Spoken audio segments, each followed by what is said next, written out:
जय हिंद मेरे प्यारे साथियों, राजू पीपी जॉब पर आप सभी का हार्दिक स्वागत है। मजे तो आप लोग बहुत लेते हो कमेंट्स बॉक्स में, है ना। मेरी गलती क्या होगी, सुबह वीडियो में जो आरपीएफ कांस्टेबल आरपीएफ एसआई की वीडियो मैंने बनाई थी, उसमें आरपीएफ एसआई ऑलरेडी लिखा है बोर्ड पे, लेकिन मैं बोल क्या रहा हूँ यूपी एसआई। मैंने कब तकरीबन 4 5 6 बार तो बोला ही होगा यूपी एसआई को लेकर, ठीक है। क्या होता है ना कि हम वीडियो अधिकतर UP SI UP police constable से रिलेटेड बनाते हैं। अभी कभी कभी जब आरपीएफ कांस्टेबल एसएससी जीडी आ जाए तो वहां पर मिस्टेक्स हो जाती हैं, ठीक है। 100 वीडियो में एक आध में तो मिस्टेक चली जाती है, आप लोग भी जान रहे हो। लेकिन हाँ, एंजॉय कर रहे हो ना, कर लो अच्छे से। लेकिन एग्जाम भी आपको ही क्वालिफाई करना है, इतना याद रखना। सिर्फ कमेंट करने से कुछ नहीं होने वाला, उस पर आपको मेहनत भी करनी पड़ेगी। जैसे यहाँ गलती पकड़ रहे हो ना हमारी, इसी तरह से एग्जाम में गलती नहीं करके आनी, वहां भी गलती पकड़ो, गलती होने से बचो कि हमारी गलती क्या होती है, वहां पर हम स्कोर क्यों नहीं अच्छा कर पाते हैं, ठीक है। अभी देखो मैं बात करने जा रहा हूँ RPF constable RPF SI UP police constable UP SI की, ठीक है। देखो क्या है, आरपीएफ कांस्टेबल की अगर आप लोग तैयारी करना चाह रहे हो, खासकर यूपी पुलिस कांस्टेबल तैयारी करने वाले, आपको री एग्जाम लगा है, आप सभी को पता है। मई तक तो कुछ नहीं होने वाला है, जून के लास्ट में आपका एग्जाम हो सकता है, चांस है। वरना आपका एग्जाम हो सकता है जुलाई में जाए, अगस्त में, अभी कुछ भी कंफर्म नहीं है। लेकिन हाँ, इतना कह सकते हैं 6 महीने के अंदर, यानी कि आपका अगस्त से पहले पहले एग्जाम हो जाएगा। तो हो सकता है कि आपका जुलाई फर्स्ट वीक में आपको एग्जाम देखने को मिल जाए, ठीक। उसके अलावा अगर आप आरपीएफ कांस्टेबल में आवेदन करते हो तो आपको प्लस पॉइंट मैं आपको बताता हूं। आरपीएफ कांस्टेबल 15 अप्रैल से आवेदन होने वाले हैं। अगर आप वहां पर आवेदन करते हो तो वहां पर जो सिलेबस है ना, सेम यूपी पुलिस कांस्टेबल का है, सिर्फ हिंदी को छोड़ के। देखो क्या है, मैथ हो गया 35 नंबर का, 35 नंबर का जीके हो गया आपका, सॉरी 50 नंबर का जीके जीएस हो गया, और 35 नंबर का ही आपका रीजनिंग, 35 नंबर का मैथ, ठीक है। यानी कुल मिला के 120 नंबर है रीजनिंग, मैथ और जीके जीएस, ठीक है। यही चीजें हैं जो कि यूपी पुलिस कांस्टेबल में भी हैं। अगर ये चीजें आपने कंप्लीट आरपीएफ कांस्टेबल के लिए कर ली, या आपने ऑलरेडी यूपी पुलिस कांस्टेबल के लिए कल रखी है कंप्लीट, तो सिर्फ प्रैक्टिस करने की देर है आपको। और भी चीजें जो नए नए टाइप के प्रश्न आते हैं, जैसे कि मैथ का आपने नया देख लिया, रीजनिंग का नया देख लिया, और जीके जीएस करंट आपको और ज्यादा पढ़नी पड़ेगी। हिस्ट्री में कुछ चीजें छूटी या संविधान में कुछ चीजें छूटी है, उसको पूरा का पूरा एनालाइज करके अच्छे से आपको कवर करना है, उसकी अच्छे से प्रैक्टिस करनी है। आरपीएफ कांस्टेबल का अच्छे से एग्जाम देना। एग्जाम के दोनों एक साथ होंगे जी? बिल्कुल नहीं। एग्जाम भले एक ही मंथ में दोनों हो जाए, लेकिन डेट अलग अलग होगी, आपको दोनों देने का एग्जाम मौका मिलने वाला है, ठीक है। और अधिकतर मैं आपको बता दूं, आरपीएफ का थोड़ा सा एग्जाम बाद में होगा यूपी पुलिस कांस्टेबल के, ठीक है। पहले यूपी पुलिस कांस्टेबल का एग्जाम होगा, उसके बाद आपका आरपीएफ कांस्टेबल का होगा। तो पहले आप लोग यूपी पुलिस कांस्टेबल का, ठीक है। तो पहले आप लोग तैयारी करो अच्छे से, सिलेबस कंप्लीट करो, आरपीएफ कांस्टेबल के लिए अप्लाई करो। और अब मैंने बताया था ना सुबह ही कि आपको जाति और निवास सेंट्रल का होना चाहिए। अभी आप लोग कमेंट्स कर रहे हो कि सर कोई कहता है बनती नहीं है, भाई बिल्कुल बनते हैं। आप तहसील में जाइए, वहां पर आपको बन जाएगा। उसका प्रारूप आप लोग वेबसाइट से ही निकाल सकते हो, आरपीएफ की सरकारी रिजल्ट पे जाके आपको प्रारूप भी मिल जाएगा कि इस प्रारूप में हमको चाहिए, ठीक है। उसमें आपको भर के दे देना है, तहसीलदार एसडीएम वगैरह से, वहां पर कैसे भी किसी भी तरह से आप लोग बनवा सकते हो, जो कि इसी तरह से बनती है। मैं आपको प्रोसेस बता रहा हूं। अब बात करेंगे भाई, आरपीएफ कांस्टेबल और यूपी पुलिस कांस्टेबल दोनों की तैयारी एक साथ बिल्कुल हो जाएगी। दोनों की तैयारी एक साथ छोड़ो, मैं तो कह रहा आरपीएफ एसआई और यूपी एसआई भी, दोनों की चारों की तैयारी एक साथ हो जाएगी, क्योंकि सिलेबस वही है। हिंदी का सिर्फ अंतर है कि इसमें हिंदी है UP police constable UP SI में, और उसमें हिंदी नहीं है। इतना सा ही खेल है, बाकी का सिलेबस सब कुछ सेम है, ठीक है। और मैं आपको एक चीज बता दूं, आप लोग पूछ रहे हो क्या सर दोनों के लिए अप्लाई कर सकते हैं, आरपीएफ कांस्टेबल आरपीएफ एसआई के लिए? बिल्कुल कर सकते हो। अगर आपके पास ग्रेजुएशन आपने कर रखा है किसी भी, बीए बीएससी या कुछ भी कर रखा है, तो आप दोनों के लिए आवेदन कर सकते हो। दोनों का आवेदन अलग अलग करवाना है, क्योंकि 10+2 से आपकी कांस्टेबल है और एसआई आपकी है भाई ग्रेजुएशन से, ठीक है। दोनों के लिए अलग अलग आवेदन होगा, दोनों का अलग अलग एग्जाम भी होगा, दोनों आपको अलग अलग एग्जाम क्वालिफाई भी करने पड़ेंगे। फिर आपकी मर्जी, आपको कांस्टेबल बनना है या आपको एसआई बनना है। अगर आप एग्जाम क्वालिफाई करते हैं, अच्छा देखो वैकेंसी भले कम है, लेकिन मौका एक बार फिर बनने वाला है। सुबह की वीडियो में बहुत अच्छे समझाया हूँ, हर एक ग्रुप में बताया हूँ कि किस ग्रुप में यानी किस जोन में कट ऑफ कम जाती है, किस जोन की कट ऑफ हाई जाती है। अपना जो जोन है वो डी है, यानी कि डी ग्रुप में हम लोग आते हैं, जैसे उत्तर प्रदेश राजस्थान बिहार, हमारा क्या है, ये है डी जोन के। और डी जोन की सबसे जाती है हाई कट ऑफ, ठीक है। और जो मैंने ग्रुप बताया था ए ग्रुप और सी ग्रुप, इसकी कट ऑफ रहती है थोड़ी सी कम। तो यहाँ पर आप फॉर्म डालो। अभी आप लोगों के क्वेश्चन सॉल्व कर रहे थे कमेंट बॉक्स में कि सर हम इलाहाबाद से हैं, तो क्या हम अप्लाई कर सकते हैं?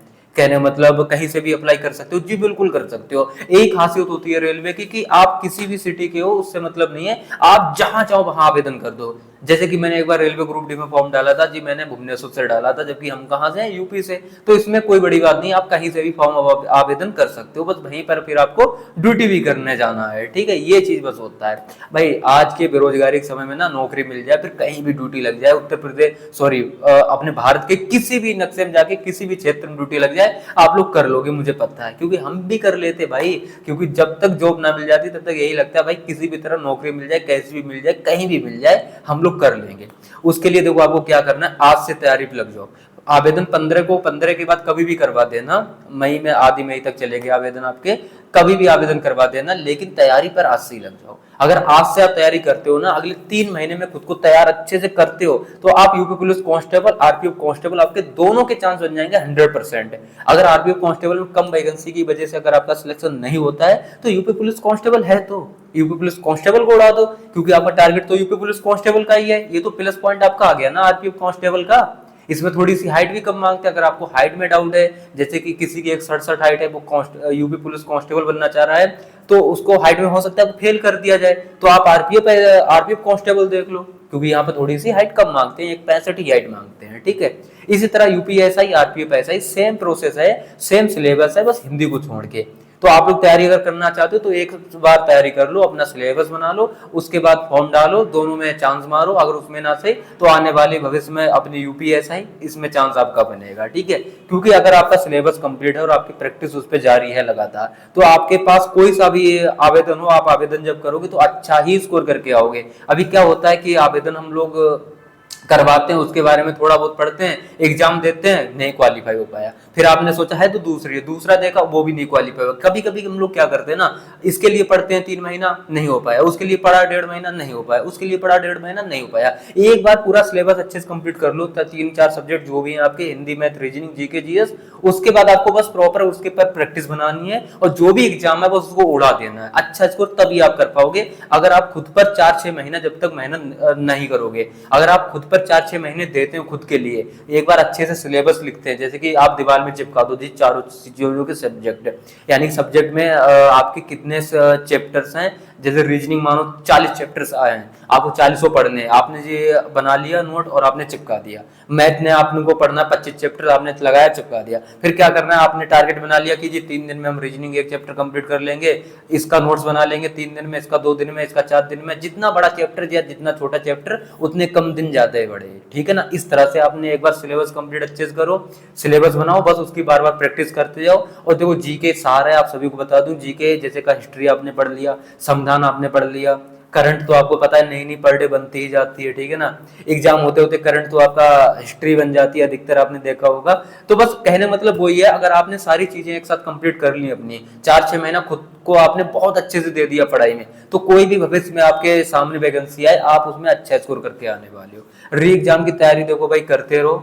आपको सच्चाई बता दूं, 50 लाख फॉर्म पड़ा हुआ है, 45-48 लाख फिर से एग्जाम देने वाले हैं, क्योंकि एग्जाम सेंटर मुझे नहीं लग रहा फिर से ज्यादा दूर जाएगा। अगर गया दूर तो आप देखोगे जी बहुत बहुत दूर एग्जाम सेंटर गया है, वरना आपको फिर वही पास पड़ोस में एग्जाम सेंटर देखने को मिलने वाले हैं।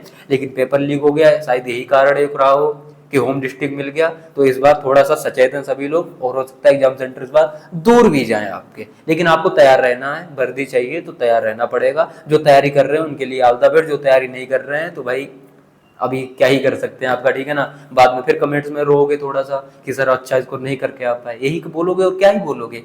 तैयारी इसीलिए कहता हूँ करो। अभी ज्यादा मन नहीं लग रहा, 4 घंटे पढ़ो ना। अभी मैं कौन सा कह रहा आपसे 12 घंटे पढ़ो, जब एग्जाम होने का था तब मैं कहता था 12 से 14 घंटे पढ़ो, जिसको ज्यादा पढ़ मिले तो 16-18 घंटे तक पढ़ो। अभी आप 4 घंटे पढ़ो, 4 घंटे इनफ है, मुझे पता है। अभी 4 घंटे पढ़ोगे, 4-4 घंटे पर डे पढ़ोगे ना, तब एग्जाम होने तक, आपका एग्जाम जब पास में आएगा तो आप लोग बहुत अच्छे से तैयार हो चुके होंगे जब तक। समझ रहे हो ना जो मैं कहना चाह रहा हूँ। फिलहाल वीडियो बहुत लंबी हो रही है, ठीक है ना। फिर कभी वीडियो में बात करेंगे, बातें तो बहुत है जो आपको समझा सकूं मैं, लेकिन आप भी समझदार थोड़ा बनिए और खुद पे भरोसा रखिए, ठीक है ना। तैयारी अच्छी करिए। याद रखना, अगर खुद को आपने एक बार अच्छे से तैयार कर लिया, आपको कोई बाहर कर ही नहीं सकता है। किसी भी एग्जाम में आपको कोई बाहर ही नहीं कर सकता है। मैंने देखा है ऐसे ऐसे हमारे साथ की बता रहा हूं मैं, मैं खुद की बता दूं, 2018 में जब तैयारी की कंपटीशन की, सिर्फ 6 महीने कंपटीशन तैयारी की, जिसमें 4 महीने ही मैंने क्लास अटेम्प्ट की होंगी। और उन 4 महीने यानी कुल मिला के 6 महीने में बोल सकते हो, railway group D, ALP, UP police constable 2 बार, एसएससी जीडी, यानी तमाम तरह के जो भी पद उस समय थे हमारे सामने वैकेंसी थी, सभी का एग्जाम निकाला। क्योंकि अधिकतर चीजें सब मिलती जुलती थी ना। मैंने देखा सिलेबस तो वही है, रीजनिंग तो वही है, मैथ तो वही है, जीके तो वही है, सब कुछ तो वही था। तो फिर कहां से आएंगी हर चीज में अलग अलग। तो एग्जाम जब आपने अगर एक निकाल दिया ना, तो कॉन्फिडेंस आपके पास बहुत अच्छा होगा, और आप फिर देखोगे कि आपने जी कई सारे एग्जाम निकाल दिए। आपने देखा भी होगा, कोई कैंडिडेट से एक भी एग्जाम नहीं निकाल पा रहा, कोई कैंडिडेट से 8-8 एग्जाम निकाल रहा, वो मनजीती नौकरी कर रहा। इस तरह की मैं आपको बातें बता रहा हूँ। ये वही कैंडिडेट्स हैं जो एक बार सिलेबस कंप्लीट कर लेते हैं, उसके बाद बार बार उसकी प्रैक्टिस करते हैं। ठीक है, तो आप भी प्रैक्टिस जारी रखना, बाकी बातें बाद में करेंगे। तब तक के लिए थैंक यू, जय।